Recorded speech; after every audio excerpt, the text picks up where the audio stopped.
En este video vamos a platicar sobre el proceso de carga y descarga de un condensador. En este momento el circuito está en la posición del interruptor A. No hay un circuito propiamente dicho, no hay corriente y los voltajes y corrientes son ceros. En el tiempo de un segundo el interruptor baja. En ese momento la fuente se conecta con las dos resistencias y el condensador y forman un circuito entre los cuatro componentes. Los voltajes se calculan con la ecuación que está mostrada aquí abajo. El voltaje de la fuente se va a repartir entre el condensador, la resistencia 1 y la resistencia 2. Aquí, como podemos ver, el condensador lleva un voltaje de 4, su voltaje va aumentando, 4.3, 4.4, asimismo los voltajes de las resistencias van disminuyendo. Esto es obvio porque el voltaje del condensador más las dos resistencias me tiene que dar 5. Si este voltaje está aumentando, los otros dos, por obviedad, tienen que disminuir. Ahora, como esta es de 1 kilo y este es de 2 kilos, el voltaje que tiene esta, que es proporcional a la resistencia, va a ser la mitad del voltaje que tiene esta otra. Cuando el interruptor baje a la posición C, este circuito se va a desconectar, esta resistencia ya no va a ser parte del circuito y van a quedar esta resistencia y esta resistencia conectadas al condensador. No va a haber fuente, ese es un indicador cuando no hay fuente en el circuito de que el condensador se va a estar descargando. Aquí en el instante tiempo igual a 5 segundos se conectan estas dos resistencias al condensador. El condensador tenía un voltaje que está disminuyendo, 338, 309, y ese voltaje otra vez, por la ley de Kirchhoff de voltajes, se va repartiendo entre estas dos resistencias. Si lo dejamos de manera indefinida conectado de esta forma, este voltaje pues va a llegar a cero. En realidad, cuando se ve en la forma de onda del voltaje, pues nos damos cuenta de que en realidad no llega a cero, al menos matemáticamente hablando. En la realidad sí, el comportamiento del voltaje es asintótico dirigiéndose a cero. Cuando pasa suficiente tiempo, pues se considera que el voltaje está descargado. Ahora, hay un elemento aquí que se llama tau, que se calcula con el condensador y las resistencias que tenga conectado. Aquí el tau es de 1.1. En las siguientes láminas vamos a explicar cómo obtuvimos el tau, cómo obtuvimos el voltaje del condensador. El punto aquí es que, otra vez, debido a que las resistencias son de 2 y 3 kilos, van a tener una proporción. El total del voltaje, por así decirlo, es 5. 2 quintos se van a quedar aquí del voltaje y 3 quintos se van a quedar aquí. Y el voltaje total se va a repartir entre estas dos. Bueno, la animación terminó aquí en 9 segundos. Vamos a continuar para ver cómo fueron hechos los cálculos para obtener los valores que estamos obteniendo en la animación. En esta primera lámina vemos que las resistencias tienen unos valores fáciles de calcular. La primera es de 1 kilo, la otra es de 2 kilos, la tercera es de 3 kilos. Con eso, si tenemos que obtener una proporción de voltajes, pues vemos que esta resistencia, la de 1 kilo, tiene la mitad de voltaje que la de 2 kilos en el momento de las descargas. Y cuando ocurre la carga, los voltajes se van a repartir entre la resistencia de 2 kilos y la de 3 kilos, quedando con las proporciones de 2 quintos y 3 quintos del total del voltaje. Aquí en esta lámina no hay corriente, por lo tanto todos los valores de voltaje y corriente en las partes son cero. En esta segunda lámina ya hay conexión, ya se cierra un circuito y el voltaje de la fuente se reparte entre las dos resistencias del condensador. El tiempo que se está mostrando aquí es de 1 segundo, que es el inicio de la carga, por eso el voltaje del condensador aparece con cero.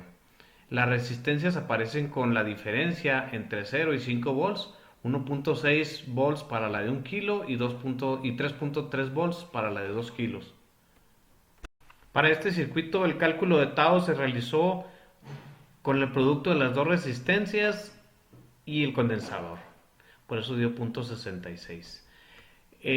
Continuando, el cálculo para el tau, pues aquí está indicado en la ecuación 1483. Con esa ecuación podemos hacer el cálculo. Tau es un valor que nos determina qué tan rápido el condensador se carga o se descarga.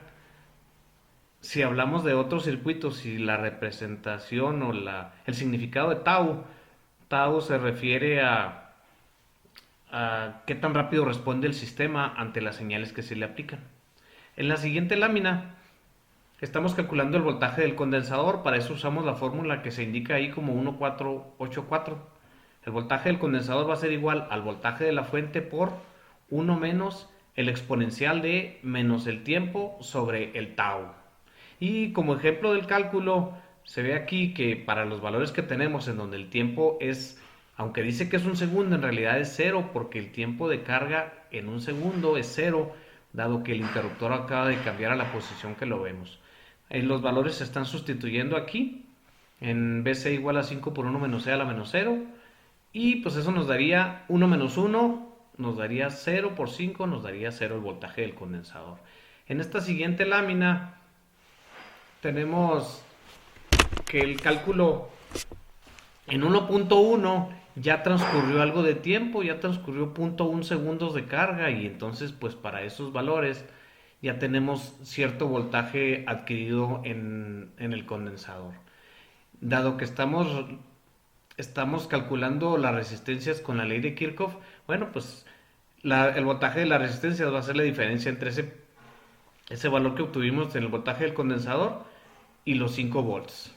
Y las corrientes pues los vamos a obtener utilizando la ley de Ohm. En esta otra lámina, aquí el interruptor ya cambió la posición en donde comienza la descarga. Cuando recién baja el interruptor a la posición en la que se encuentra ahorita, la descarga apenas va a comenzar, y el voltaje que tiene el condensador es el que se obtuvo con los cálculos de carga del circuito previo anterior. Se parte del voltaje anterior. Cuando terminó de cargar, el interruptor cambió, empieza la descarga, y de ahí, de ese valor que nos muestra, empieza a disminuir a medida que el tiempo transcurre. La siguiente lámina es la lámina 7. Aquí vemos que el tiempo que marca es de 6 segundos, pero la descarga en realidad empezó en 5 segundos. Por eso en la ecuación que tenemos del condensador, cuando sustituimos el valor de t le ponemos un 1, porque es la diferencia entre el tiempo actual, que es 6, y el tiempo en el que empezó la descarga, que es 5. Eso nos arroja un resultado de 1.96 volts en el voltaje del condensador. La resistencia se reparte en ese voltaje, y queda que el voltaje en la resistencia 1 es de 0.78 y en la resistencia 2 es de 1.17. Las corrientes se calculan con la ley de Ohm, dando 3.92, no, 0.392 y 0.392 para cada resistencia. Por último, aquí mencionamos algunas de las aplicaciones en donde los condensadores participan. Como número 1, en las fuentes de voltaje, siempre la fuente termina con condensadores que se utilizan como filtros. En las cajas de las bocinas, para los sistemas de audio, hay un condensador siempre que filtra la señal y deja pasar solo altas frecuencias hacia el tweeter. En el número 3, en los motores de las lavadoras y en algunos otros motores, dado que el motor necesita suficiente torque, ahí se utiliza un condensador para generar un desfase y darle más torque. En el número 4, en los sintonizadores de alta frecuencia, se usa como filtro. En el 5 y 6 se usan como almacenes para dobladores de voltaje e integradores.